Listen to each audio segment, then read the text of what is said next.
and thank you for joining us. This is Community-Driven Growth in SAAS. So this is being recorded. I'll send an email with the event link once it's ready. Feel free to ask any questions in the chat or the Q&A section. Chat everything you like. And now with some panelist introductions.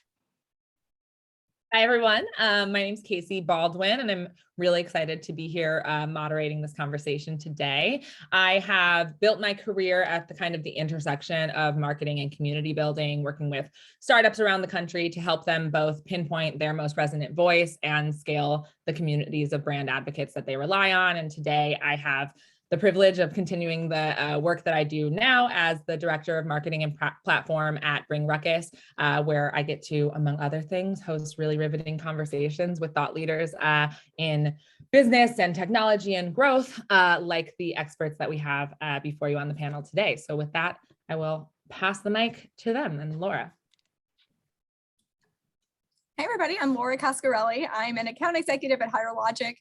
I never had a plan in terms of community. I was a teacher many years ago. I worked in digital curriculum development and I was running a program for teachers and I had no way to connect up with each other or our volunteers.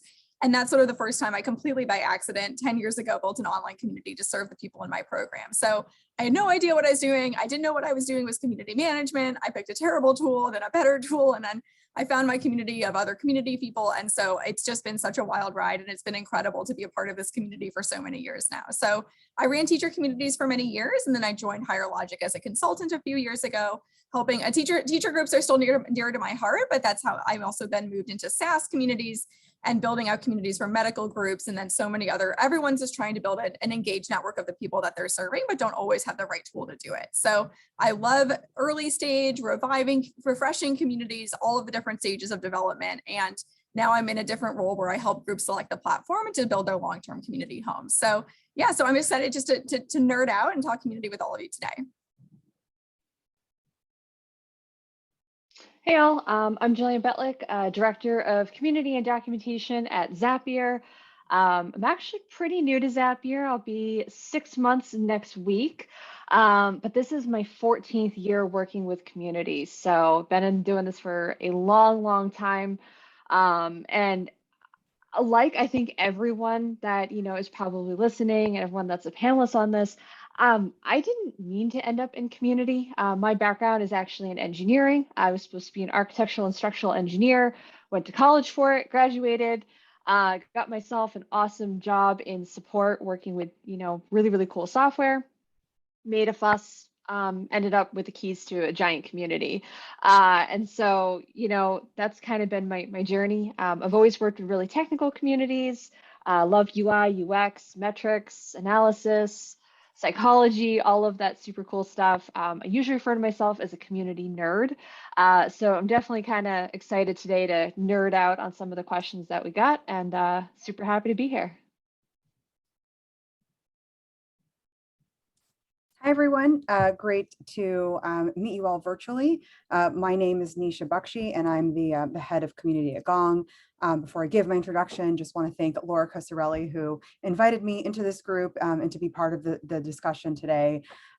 She is my new friend in community, and all of you community professionals know how wonderful other community folks are, and we always are reaching out and trying to get to know each other and build strong bonds and help each other basically build a profession. I know, Jillian just spoke and said that people, that she just sort of hopped into the profession, and it's really wonderful to see that now there's like master's programs and programs in schools where people are actually learning about community.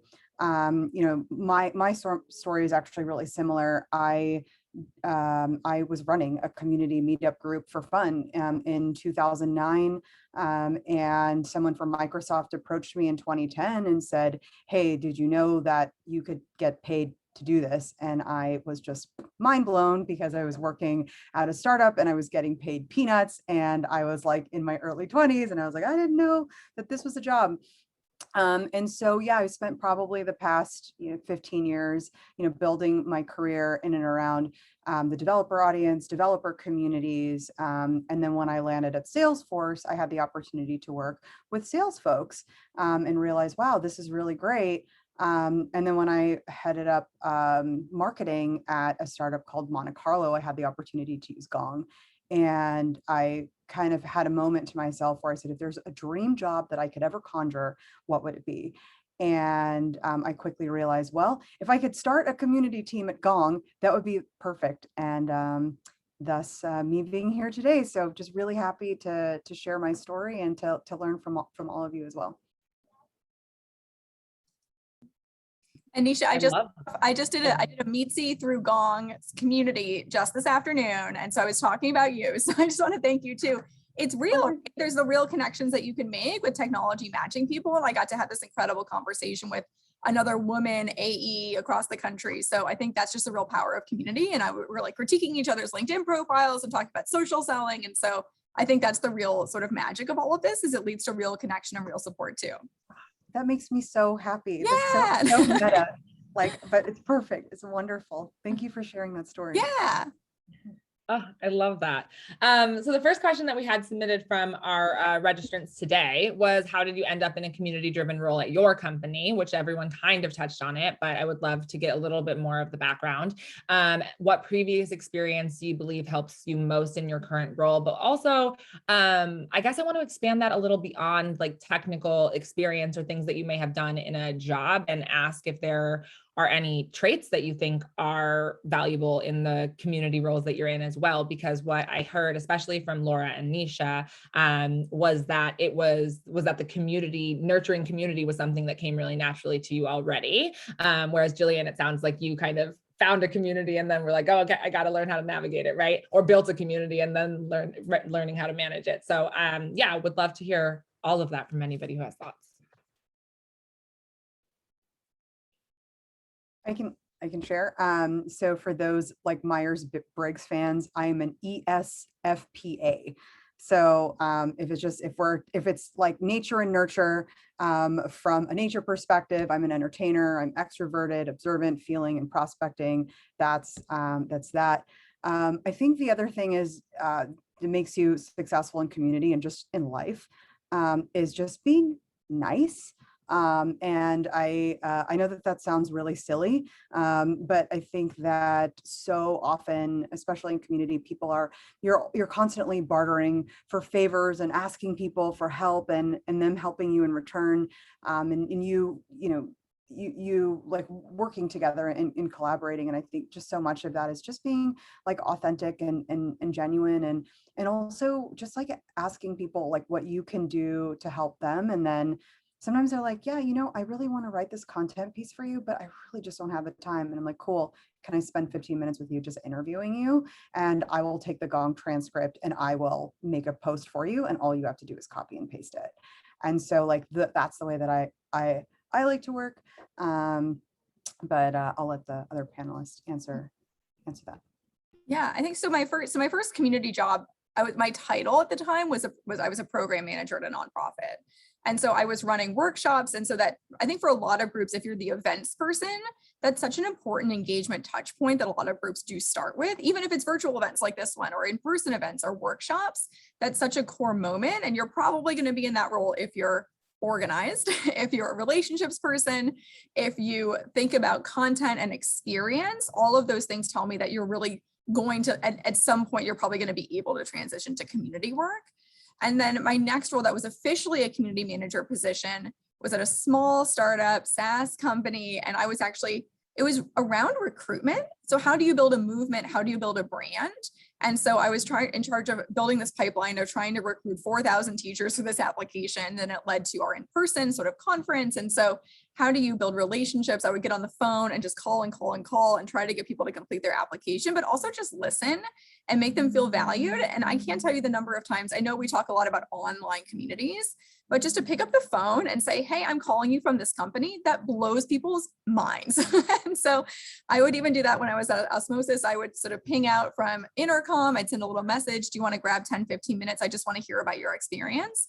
There's almost sort of this neutral body approach of I'm truly just here to listen. I'm not on support. I'm not on marketing. I'm not doing product research. I'm truly just here because I just want to listen and understand your experience. And so you have this sort of neutral Switzerland zone of I just truly want to understand. And but that's a special person though too. So you really have to be the person who wants to seek out relationships, doesn't have an ulterior motive, true servant leadership. But also still being really organized and thinking about where this fits into the overall experience. And that's going to really sort of lend yourself to being, that tells me that you're a community person if you approach your work that way too. Yeah, I think my experience, kind of like what I can add to this is, so I actually kind of came from a different perspective where my introduction to community was that I already loved the type of community it was.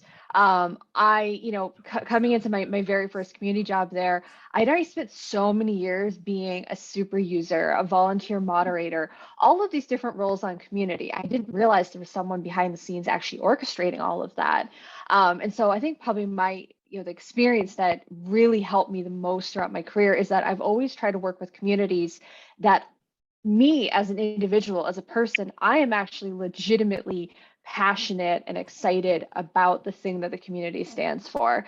And that really helps me connect with my users in a very, very authentic way. So I think that's kind of cool.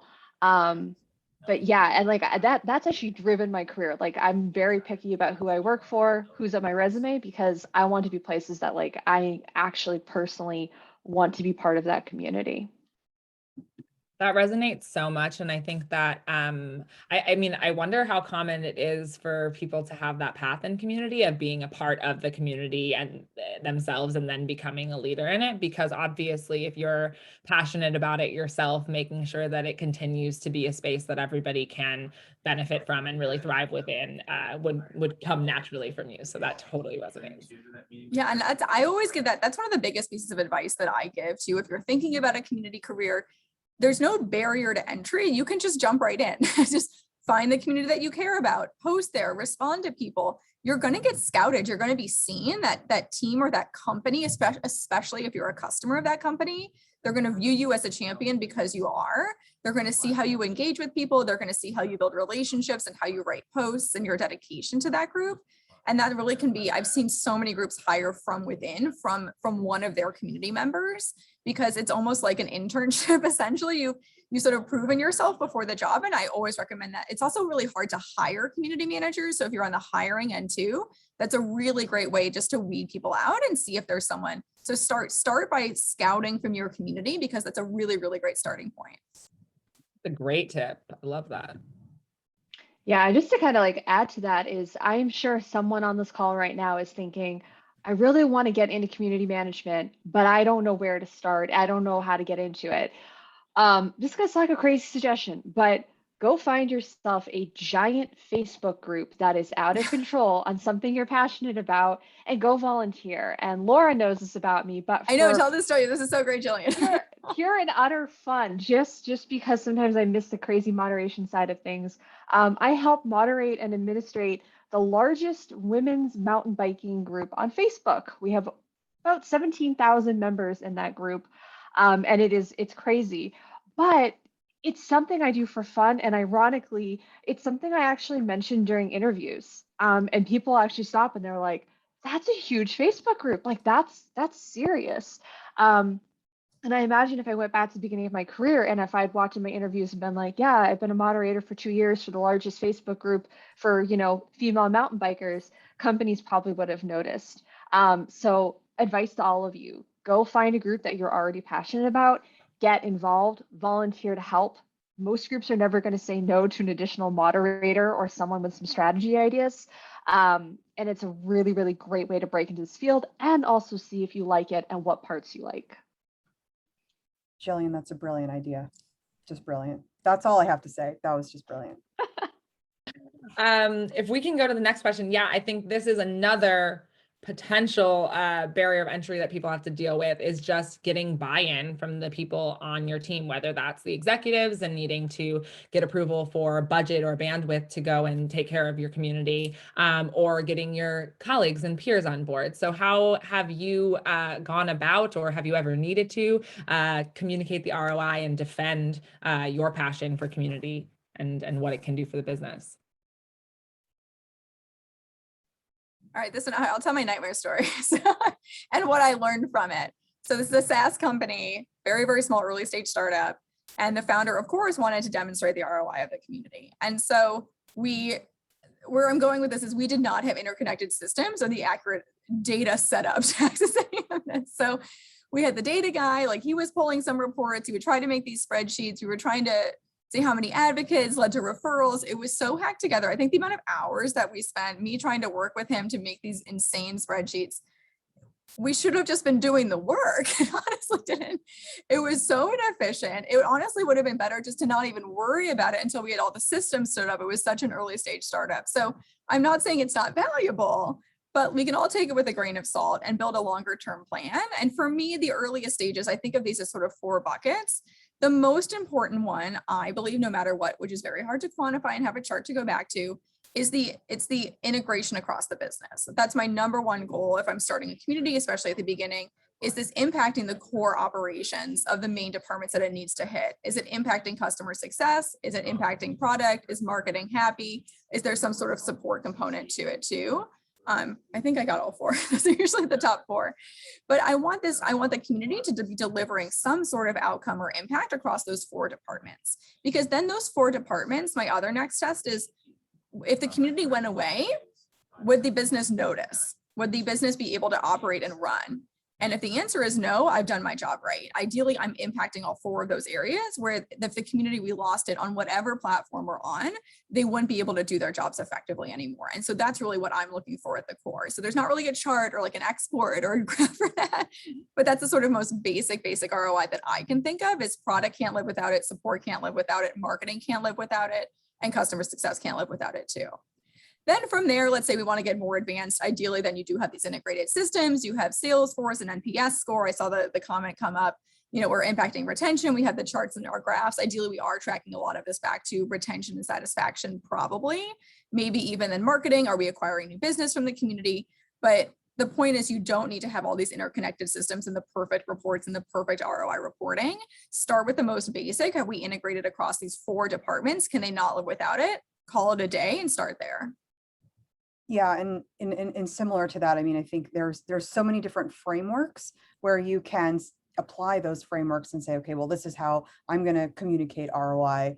And so, a framework that we all know and love are OKRs. That's a really great framework. And so look at the company framework or the group that you're in. So I'm in the success organization at Gong. And so, okay, well, who's in the success organization? Well, we've got success folks, we've got support, and all of that. So like I'm constantly thinking about, okay, well, how is the community, not necessarily causation, but correlation of actually, continuing to make sure that our customers are renewing. What does our attrition rate look like? I think that's really helpful. And then also when you're tying to those like broader goals, I mean, I think David Spinks's framework is really amazing. Like think about spaces. And I think, Laura, as you were saying, like, well, these are the things that I care about. I mean, you listed departments that, you listed support, you listed product, you listed success, marketing. So tie into that. So an example for support would be, providing scale, like with deeper value. So like we think about case deflection, I remember percentage of case deflection. And when we were at Salesforce, we always said like 20 views equals 1 case deflection. Don't exactly know where that formula came from. You probably need to create one for your own company, depending on the stage or the community and how long the community has been around, but it's something to consider and to think about. Then acquisition is a really big deal, right? So not just acquisition in terms of how many people are coming to your community, but how are we supporting revenue goals? So in getting new customers, so how many new customers are actually in the community? So are you building the community as like part of onboarding? Can you show people that are in the community are, 55% less likely to churn than people that are not? So everyone's going to want people to go into the community. Now, I think we always put so much pressure on ourselves. Well, we need to show direct causation. Well, if you show enough correlation data over a long period of time, there's going to be trends that people see. Same with, contribution, success, like, one of our company goals is, well, how do we create raving fans? That's what we call our customers.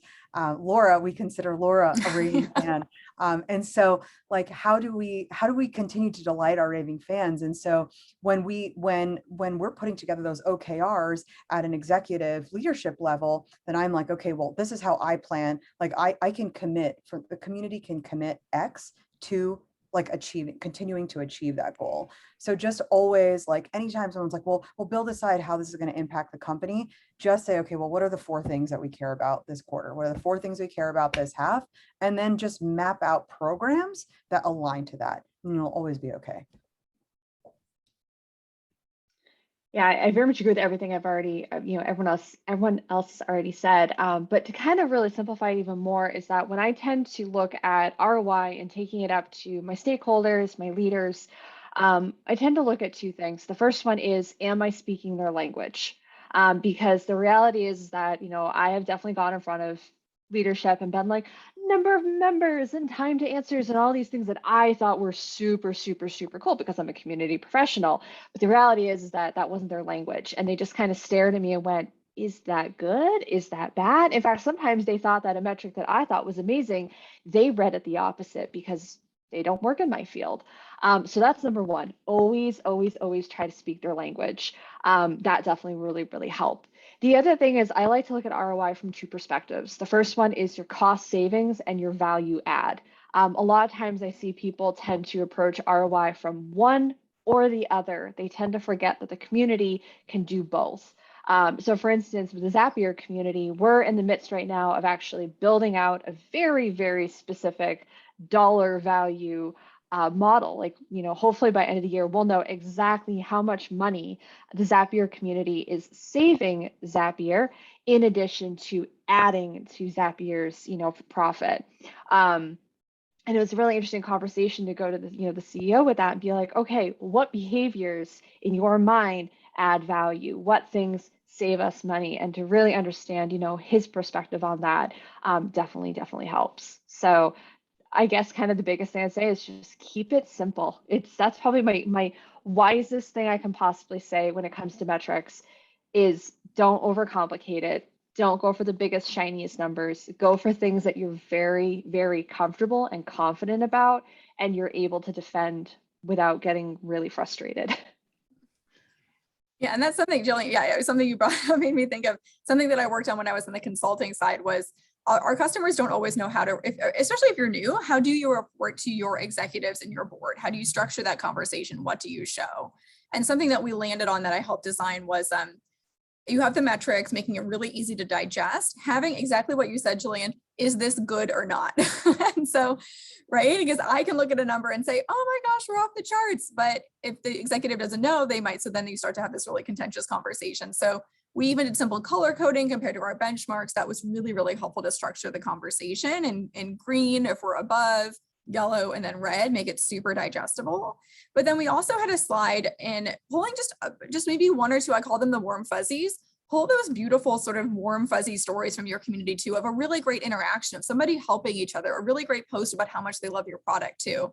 And I think the reporting can often be limited to just the quantitative slide, but make sure you have that sort of quantitative warm fuzzy story to tell too when you're doing that conversation or that impact reporting. Typically a quarterly basis is totally good, but just don't ignore that and show off that work too, because they might not actually be in the community every single day. They might miss it, and they want to see the sort of story, sort of warm heart and feel of it too. That's a great point. I really love both, Jillian, your point about just making sure that you're speaking the language of your stakeholders. And Laura, the color coding was obviously very helpful, but I think I've definitely had situations where, the CEO and the board have clung to that one story that you can share of someone who, decided to remain a member or just that had such a great experience that they, brought in 12 of their friends as well. Like there, so many of these just clear one-to-one examples that you can't look at the numbers, but you can see the human element of it. And I do think that is really important and resonant. And that's what they're going to remember, there should be an accountability piece. Your numbers are fine. You're going to get the engagement that you want to see. I think people can get so stressed about the ROI. You're going to have the ROI. This usually doesn't go wrong. But when the executives leave, what do you really want them to leave with? make sure they can lead with an actual story. And that's what's really going to resonate too. For sure. And color-coded numbers. I love it. Grace, can we get the next question? Awesome. So where do you recommend for anybody who's in a community management position, but without a community to manage? Where can they start? I've been in this position a few too many times, so I will jump on this one. It's first off, okay, so when you look at your ecosystem, you're going to have your customers who are your future members, and you're going to have your organization. Now, a lot of times with communities, we make the mistake of going, we know what our audience wants. Don't worry about it. Put it down on the table. Let's focus on what the organization wants. And that's where you end up with these communities where they're like, we're going to have a finance community. We're going to talk about how much people love their credit card and how they spend their money. That's not what the customers wanted. So it's really, really important is if you're in a situation right now of starting a new community, take these two pieces and put them together. And this space in the middle is where you need to hang out. That is your shared value.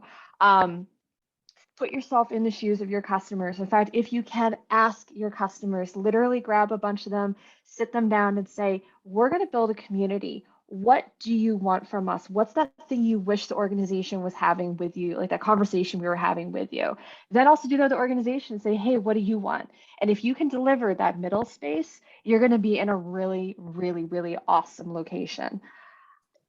Now, side note, if you're working with a product, more than likely you're going to find yourself in support to start. That is okay. It's an awesome launch pad to go everywhere else. So keep in mind your community is going to have different phases. Jillian, like I swear you like were in my mind and you were going to say exactly what I wanted to say is that there's always like three things. It's what the company wants, what the customers want, and then all the things, if you don't have a platform yet, but if you do, all the things that a platform can do. And so there is a temptation. Well, if you do have a platform, if you don't, that's a separate story. But if you do, you just want to turn everything on, which is a bad idea. And so when I went into Gong, I said, okay, thank you all for letting me know all the things that you want to do. But are we all on the same page when we say that our customers are first? Everyone's like, well, yeah, duh, of course our customers are number one. You're like, great. So I'm going to interview as many customers as will talk to me. So I talked to 30 different customers. So I actually mapped out who are the high impact personas that we want to go after. Like who are the personas that who are the customers that we want to replicate? We want that person times 10. And so that was a conversation. So I would get on the phone with them. I had questions that I wanted to ask. Laura even may have received an email from like the customer community. And I said, I even did a survey and I picked 5 things. I was like, I'm not going to turn on more than 5 things in the community at once. That's it. Because I can't handle more than that. And so based on that was what I decided, like, okay, well, this is how I'm gonna prioritize. And always start with the customer. And so like, here are some places where I saw a discrepancy. Well, everyone loves ideation. Like ideation seems so cool. Like, oh yeah, I want to like upvote this feature. It like looks so cool. Like get direct. And that is like the hardest thing to orchestrate. Like Jillian's like, yes, I know. It's like freaking terrible when you like promise an entire community. We're like, yeah, we're going to listen to you and we're going to like roll up the features that you +1 to, and like you get 200 votes on something and then you don't roll it out. And then they like hate you forever and they don't trust you anymore because of that one experience, because you're not aligned with product. You're not aligned with the community. I mean, it takes a lot of like, especially in the beginning, it's about building trust and getting the heartbeat of the community. So like become friends with the people, like the folks that I interviewed that were community founders. There's 20 people that helped me shape what the community looked like and actually gave like feedback over the course of several weeks before we did a formal launch. I still keep in touch with them. I'll have at least 1 or 2 calls with the community member every single week. I'm like, what's going on? What's working? And then I'll be like, hey, if we decide to do a meetup, like, do you want to run it, Mike? And Mike's like, yeah, of course. And so you're just tapping people. You're like seeding things in the community early on. So you can start doing that. Just make friends, do what you do best. That's why you're in community. Just like make friends with everyone. Then eventually like you'll get buy-in once you're like, look, I already have like 100 customers that are just like, here's 10 emails of customers that are like, we want this community right now. Then you can go to your leadership and be like, well, I have 10 emails and I have all this other quantitative data that shows that they're going to use it. So do you want to buy me something? Casey has something to say. There were so many good points in there. But I think you hit on something that is so common. And I saw nods from Jillian and Laura as well. But when you drop the ball and disintegrate trust within your community, which happens a lot, especially in the unprecedented times that we have been in, how does anyone have any tips on how to rebuild trust after something like that happens? Because I am sure that a lot of people have faced that challenge. I think so much with respect to what Nisha, and Nisha's making this sound very simple, right? The steps that she took, people don't do this. People don't do what Nisha did. And there's a part of, you have to get on the phone, or in this case, a Zoom. You have to have an actual real conversation. You have to lay that groundwork of just doing a listening tour, exactly like Nisha was saying. And just going back to what Jillian was saying, you start with support and product, and these are your first sort of original fans.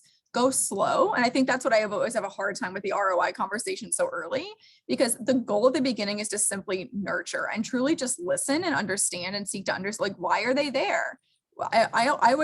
My first and only question on the interview is, tell me, there's two questions. Tell me about your experience with our product. What made you become a customer? That will fill 30 minutes, just those two questions, if you're actually listening and creating space for your customer to understand.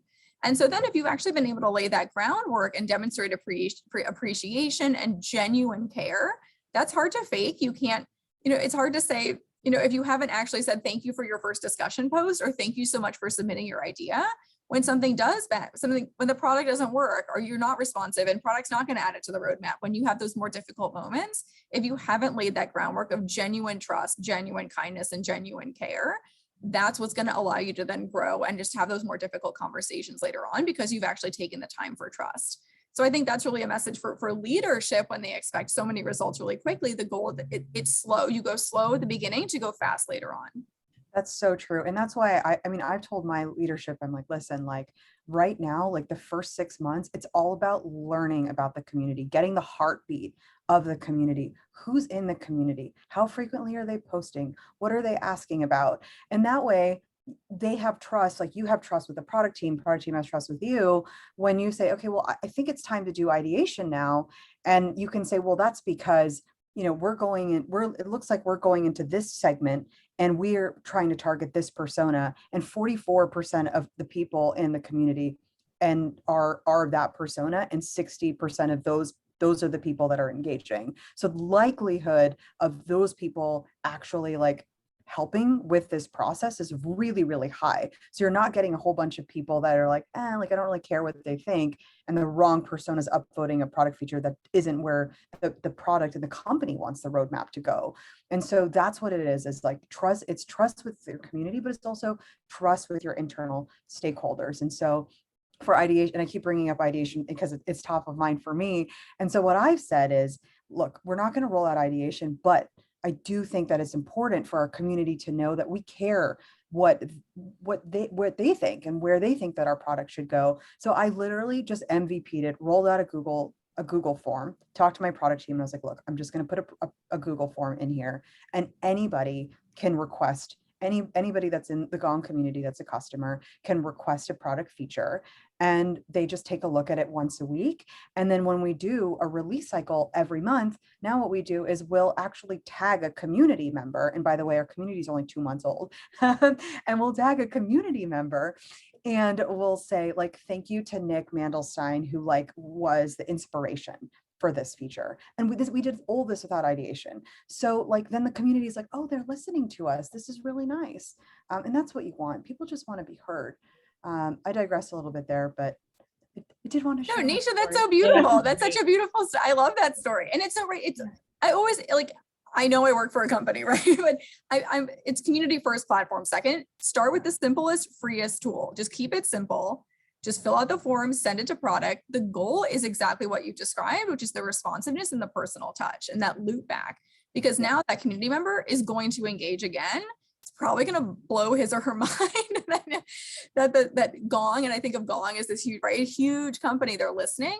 And that's really the sort of cycle, and start small with that, because then you can always loop back with the platform and have a much more robust system. But you develop those even then the internal workflows with product where you actually have a cadence where you're reviewing them and it's cycling back to you and you have monthly review meetings and just developing those workflows. Even those workflows, I know we've been in this for so long, but those workflows are typically new for product teams too. If you have people on your product team who haven't worked with a community person before. So creating space for those new workflows and that kind of back and forth and the stickiness and the messiness of developing them, that's a really important part of those first 6 months too. Yes. And I love how we're all aligned without ever like having talked about this in advance about like keeping it simple. And so my dad always used to tell me this, like just growing up about everything. And I think it's like a Navy principle or something, but it's KISS, keep it simple, stupid. You've all probably heard of, you may have heard it like on The Office or something like that. But anytime you're like, what do I do? Just be like, okay, KISS, keep it simple, stupid. So you can look it up if you want more like history on that. But yeah, I think that's the way to go. Always the way to go. I love that. Let's move on to the next question. So yeah, any additional tips, top tips for increasing member and community engagement? Ignoring your members completely. Just letting the community run. Don't greet anybody when they join the community. Ignore them. And then they will get. Can I say the word? This is the thing that it just drives me crazy. And I know, and I did this, like I made so many, I literally made every single mistake when I lost members community, but I would post, like, I'm like, I'll post and like, I'll post again. And then I'll post again. And I understand the impulse behind it because I did it. But that's probably the biggest mistake that I see, especially for groups getting started, where it's staff post, staff post, staff post, staff post, right? They never sort of flipped the switch and said, of course, there should be staff engagement in there. Let's keep it at once a week. And in the meantime, your job is to drive and get other people to post. And I would even do like one-on-one nurturing of collecting questions and saying, can I post on your behalf? Hey, I saw you submitted something. Can you go post over here? And just go really, really slow to get other people to post. But resist the urge to have it be just, I see like a wall of stuff sometimes. And I understand because I did it too, but you have to just stop and don't do it and find another way to rebalance. And actually, I want to run this by you guys. My rough balance is it should be 80% community member posts, 20% staff posts at the most. But I often see early ones be 80% staff posts, 20% user posts, and you just have to get to a much healthier balance. But yeah, I want to drop that with you guys and see what you think about ratios for that. Yeah, I mean, I think it starts out where it's like, I mean, no one knows what the community is, what to expect. So like in the beginning, it's going to be 80% staff. And then people are like, oh, I think I know what this is. This is the support forum when I can ask questions. And then people will, start engaging. And then of course you do want the ratios to flip. But I mean, the Pareto principle works, I think, with everything. Like I think 80-20 is good in the beginning. I mean, you have to have at least 2 or 3 new pieces of content every week. But I mean, it also depends on like what type of community you're running, how many people are in it. Only you can tell if like this is like healthy engagement. And honestly, the best way you can tell is by talking to people. And we just don't do that. And we're like, okay, well, these are the numbers, these are the metrics, and you just like hide. And how many community managers do you know, or even in your past lives, that were like, well, they never actually had conversations. They would just sit in the back and they would map metrics and build programs and just do all of it like as far away from the customer, the community member as possible. I feel like Jillian has something to say. I'm like looking in your eyes and I'm like, Jillian. Yeah, no, so the interesting thing, so this is kind of where once your community is built, it's up, it's running, it has engagement, and it's good. And now you're looking at it and someone's saying, well, how do you get more members? How do you get more engagement? The irony is that there are certain situations in which that's actually not the most important metric anymore. And it's really funny because like I always have to tell people this. Like I see a lot of communities, they get to about between like 2 and 5 years old. They're having in place, engagement happens when it should happen. And now they're going, well, I want more members. Our members are not growing fast enough. If you are a support community, you actually don't want to focus anymore on membership and engagement, which is completely weird if you think about it. But if you're a support community, you actually want to start looking now on the consumption of existing content, the utilization of existing content. That's actually the most important thing you can do for your company from like a revenue, a cost perspective, everything like that is actually now swapping your perspective from membership and engagement and now to utilization and consumption. So that's kind of like it's weird. And so the reason I mentioned that is like that's very front of mind for me right now. So the community I'm in, Zapier community, we get a lot of great questions every single week. We actually don't pay attention to membership anymore. Like the other day, we just happened to accidentally like hit a pretty good milestone number. None of us noticed it for a week because we're not paying attention to that anymore. But the fact that we'd had some massive amount of new user sessions that week, that we noticed, that was definitely something worth being like, hey, everyone, we had a record number of searches and user sessions. And this indicates higher consumption, those metrics that we're really looking for. So something to keep in mind. If you're someone on this call that your community is a little bit more mature, your metric focus actually starts to shift. Yeah, you made me think, Julie. I think of working with more mature communities. There is this idea to kind of going back to the executive reporting and the sharing out again. There is this idea of more. We want more. And I would be reporting to groups, and there's a really nice graph, and I say this is really healthy.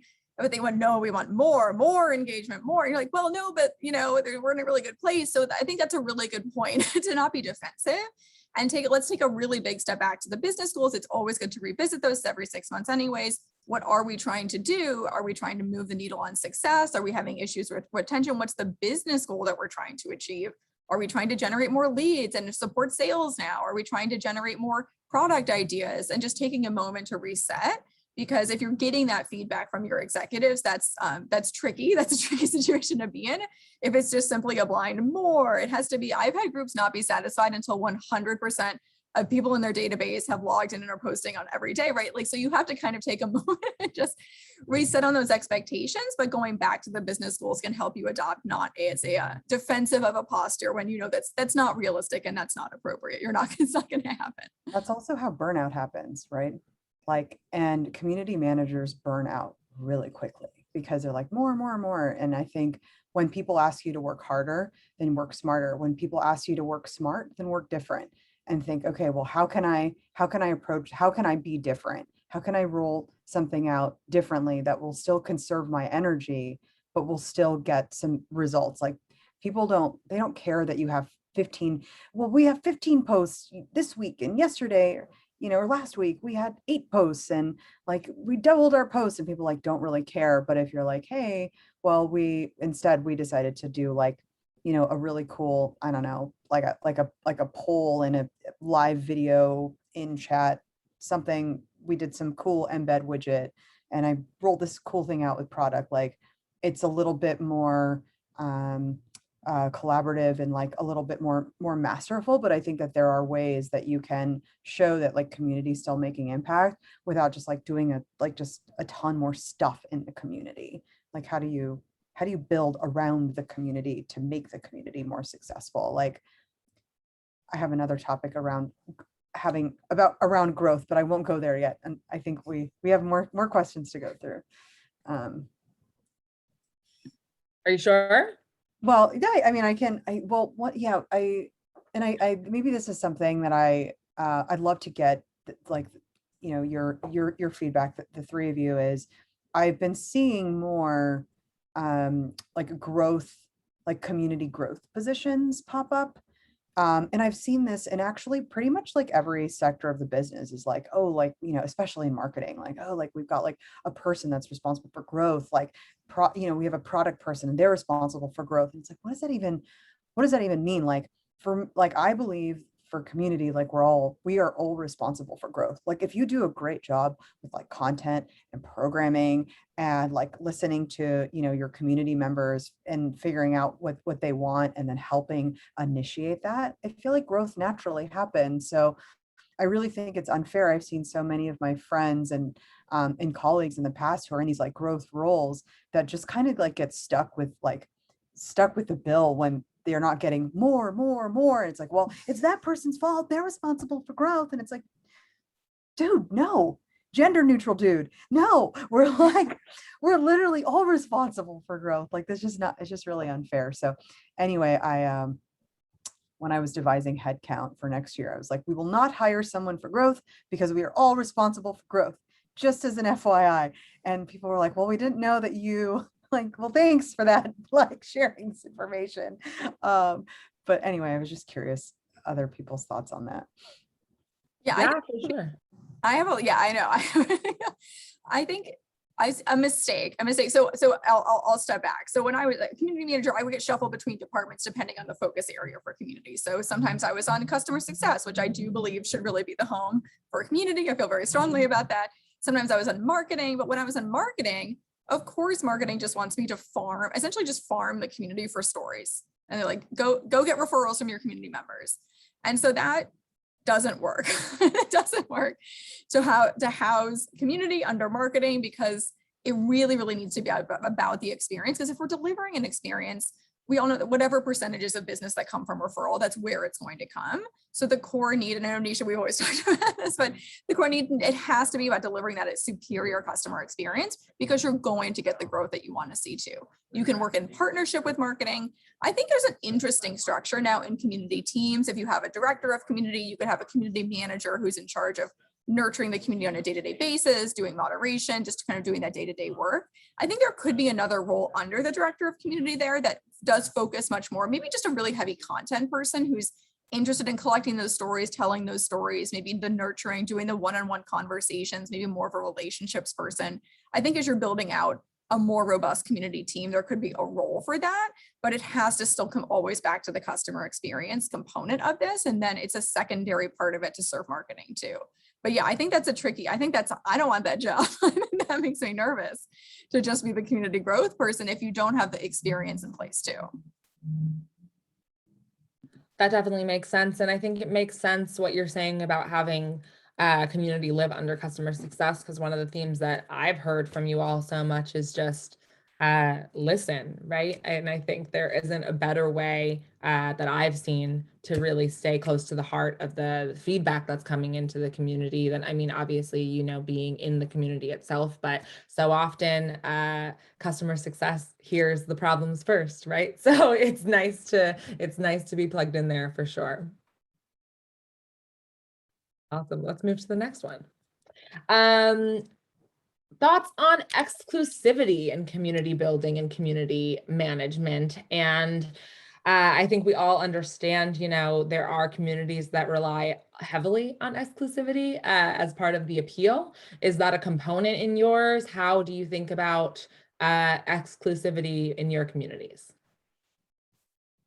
I was excited about this one, actually. This is fun. This question actually doesn't get asked that much. So when I think about exclusivity for especially the life cycle of it, I think there's a huge advantage to designing an exclusive community or a sense of FOMO, invitation only, at the early days. So I think but back to what Nisha was saying about those sort of first 20 gongsters and getting them in, and they're special and they're there and they were invited. Or even something that I did when I was running Osmosis's group is I would only invite people who would get on the phone with me for that conversation, because that told me that we were able to build a connection. We built a relationship. I could trust them. They're early adopters. If you care enough to get on the phone with me, just as I care enough to get on the phone with you, you're probably at a higher level of engagement. So for me, that was the filter, is someone's willingness to even just get on a quick phone interview with me. That was enough.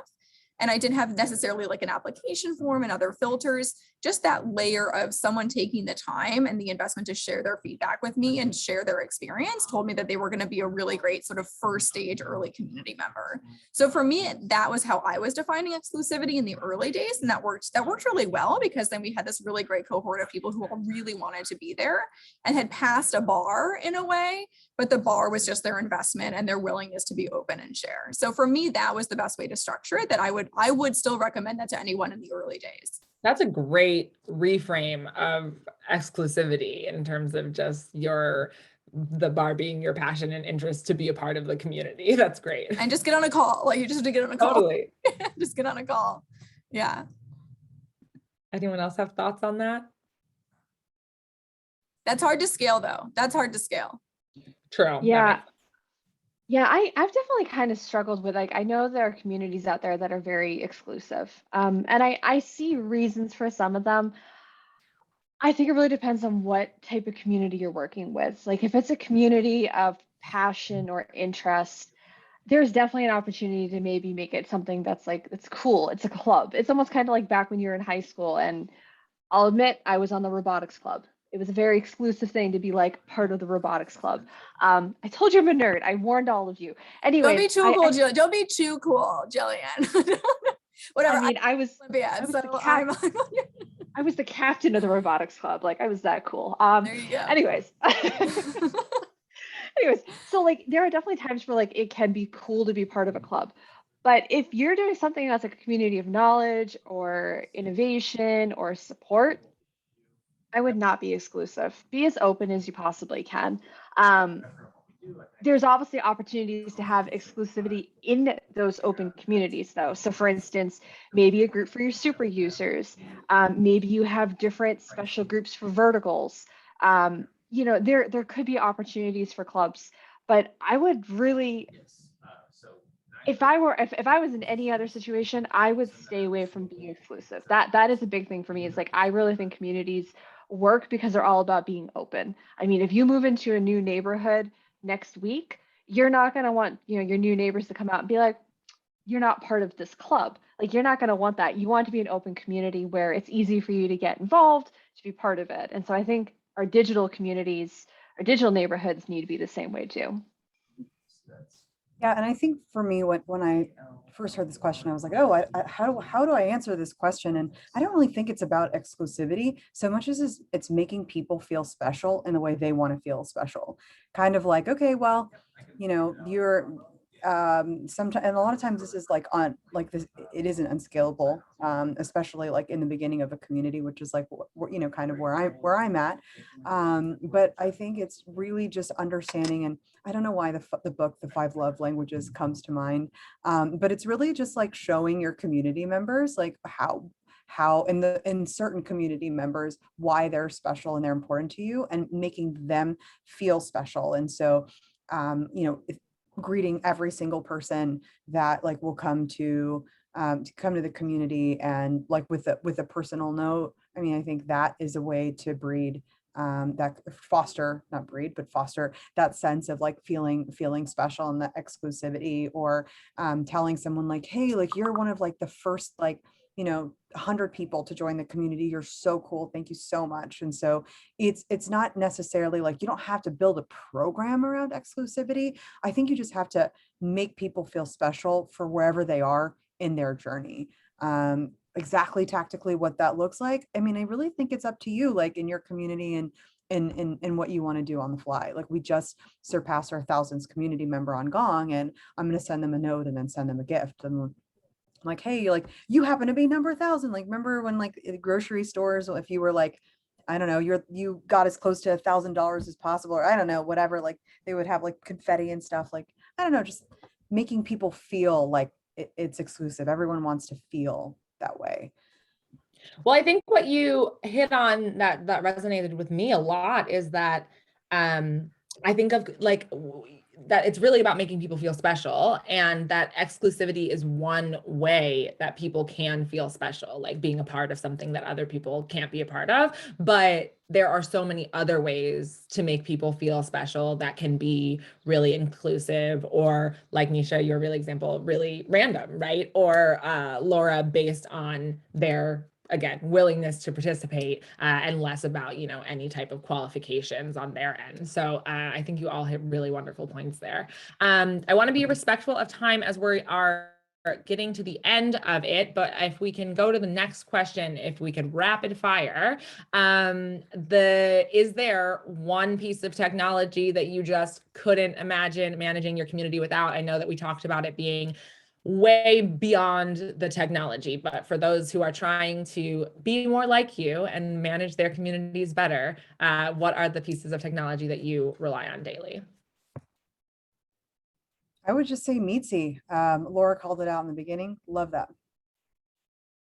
Amazing. I have to say higher logic, that feels inappropriate. I would say as a community manager though, as a community manager, I'm going to have to say too, We're a Monday house here at Highlight. So Monday.com is just absolutely incredible for organizing lists and project management and content calendars. So we're a Monday family here. And then I also Calendly. I mean, there's no other way to be able to do this work at scale and do the scheduling and the outreach and do those personal touches and have different like 10-minute calendar or 30-minute, whatever you want to do. So those are my two. So Monday and Calendly are just absolutely just great. Everyone loves them. I have to pick just one. Okay, I can't pick. It's like We'll pick not two. a name. I'll pick my two, but like actually for me, first off is there's no good name for it, but basically really good moderation tools. So when I look at a platform, moderation is key. I could not manage a community of the sizes that I do without the type of moderation tools that I rely on. So that's huge. And then the other one I'd also say is actually Slack. I have a really big community team. I have a really big team in general. And so for me, it's really important as a 100% remote team. We really need to be able to connect with each other outside of our community at a very personal level every single day, all day long.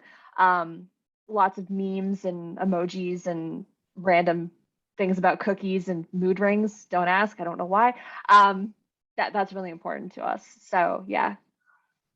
Amazing. Thank you all for giving different answers for that too. I feel like that's really helpful for everybody who's listening. And thank you so much for being here and taking the time to share your wisdom with us. I so appreciate it. And we are going to be able to host another community-focused event in 2 weeks to hopefully get to a few more of the questions that we didn't get to today and to learn even more. So I hope that everyone will be able to attend that as well. And thank you so much, Jillian, Laura, and Nisha.